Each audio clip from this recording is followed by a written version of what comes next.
तो ये जो हमें इन्फ्लेशन की कहानियां सुनाते हैं, ये बताएं कि ये इन्फ्लेशन कहां से आई। फिर कैलकुलेटर खोलें, आपके कैलकुलेटर में नंबर खत्म हो जाएंगे। कुछ नहीं करें, 35 रुपए का 55 रुपए का डिफरेंस निकाल लें, है तो ज्यादा 20 रुपए।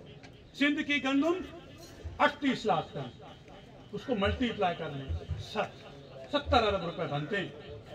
कहां गए 70 अरब रुपए? कंज्यूमर को मिले फायदा, वो हमें खुशी होती। काश्तकार को मिले, किसको मिले? गवर्नमेंट ऑफ सिंध ने 12 लाख टन गंदुम खरीदी और जबरदस्ती पर खरीदी। जिले मूवमेंट के ऊपर कदगन लगा के खरीदी। गंदुम की सीजन के बाद जमींदारों के पास छापे लगाए गए। क्या हम 45% इस आबादी के नहीं है? हम अपने लिए गंदुम नहीं रखे? आप गंदुम कहां ढूंढ रहे हो? छापे लगाए। और अगर मैं एग्जैजरेट कर रहा हूं तो बताएं मैं एग्जैजरेट कर रहा हूं। कंज्यूमर को आप 70 रुपए किलो दे रहे हैं। 2019 में 1 किलो गंदुम नहीं खरीदी गई। मार्च में हमने प्रेस कॉन्फ्रेंस की हैदराबाद में। हमारे भाई बैठे हुए, वो रिकॉर्ड का हिस्सा है, पूछ रहे उनसे। हमने कहा अगर सरकार गंदुम नहीं खरीदेगी कि ऐन मुमकिन है कि गंदुम और आटा मिलना मुश्किल हो जाए। तो क्या हम बहुत बड़े थिंकर हैं?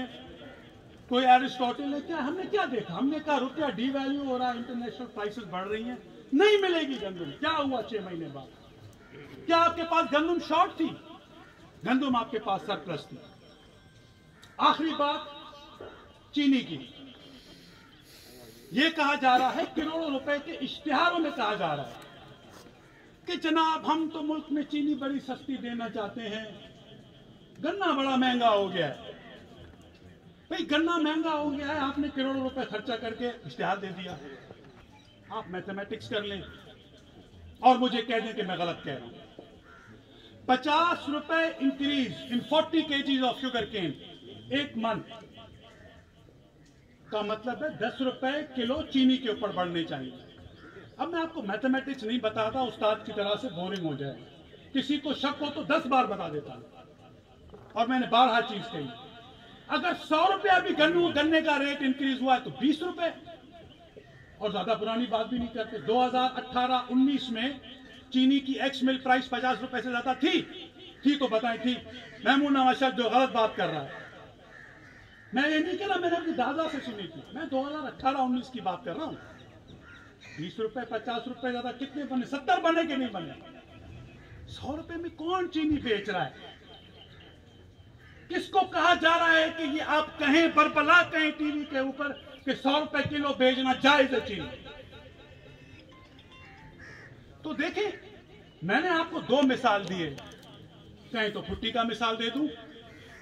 फिर 18वीं तरमीम बात करते हैं। 18वीं तरमीम का नाम नहीं लेते हैं, लोग नोचते हैं। लोग कहते हैं कि तुम मुल्क के आईन और उसके खिलाफ बातें करो। भाई मैंने कहा नहीं कर रहे, सुन तो लो। नहीं कर रहे, जमहूरियत है, सबको बोलने का हक है, हमारी भी सुन लो।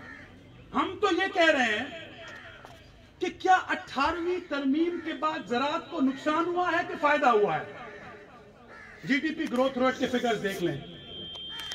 2001 से 2010 और 11 के बाद 20 जीडीपी ग्रोथ रेट ज़राअत का 5.5-6% से कम होके 1-1.5% और नेगेटिव भी हुआ है। हम कह रहे हैं 18th अमेंडमेंट के बाद फायदा होना चाहिए, ये तो उल्टा नुकसान हो रहा है। बड़ी खुशियां मनाई जा रही हैं कि टेक्सटाइल की इंपोर्ट बढ़ी है 5%। बहुत अच्छी बात है, खुशी की बात है। भाई $3 अरब से ज्यादा duty free, tax free, interest में कमी, सबसे हटके आपको देके आपने $3 अरब इस मुल्क के खर्च कर रहे हैं टू इंपोर्ट कॉटन। ये आपके मुल्क के फिगर है, इस साल के फिगर है। तो छोड़ दें सब्सिडी को, हिंदुस्तान की बात कर रहे हैं हम। तो मैं कहता हूं अल्लाह ताला ने हमारे ऊपर बड़ा करम किया है। इतना ज़राअत पाकिस्तान की रेजिलियंट है, दुनिया की कई ज़राअत रेजिलियंट नहीं है। आए तो बात करते हैं, कभी बैठे चाय पे खाने पे बताते हैं कैसे रेजिलियंट है। जब इतनी ज्यादा सब्सिडी की बात करते हैं, मेरा सवाल एक है, इस प्रेजेंट हिस्ट्री में बताएं कि दुनिया में खुदकशियां कहां पे हो रही हैं और कौन सा सेक्टर वाले लोग कर रहे हैं, हिंदुस्तान में हो रही है कि नहीं हो रही है। लैंड रिफॉर्म्स के बाद 1988 के बाद सबसे ज्यादा खुदकशियां अगर किसी मुल्क में हुई हैं तो वो हिंदुस्तान में हुई है। अल्लाह का करम है, आज भी इस मुल्क में किसी भी चीज को अगर कहीं पे कंधा दिया हुआ है तो वो ज़राअत में दिया हुआ है। आप कोविड में देखिए।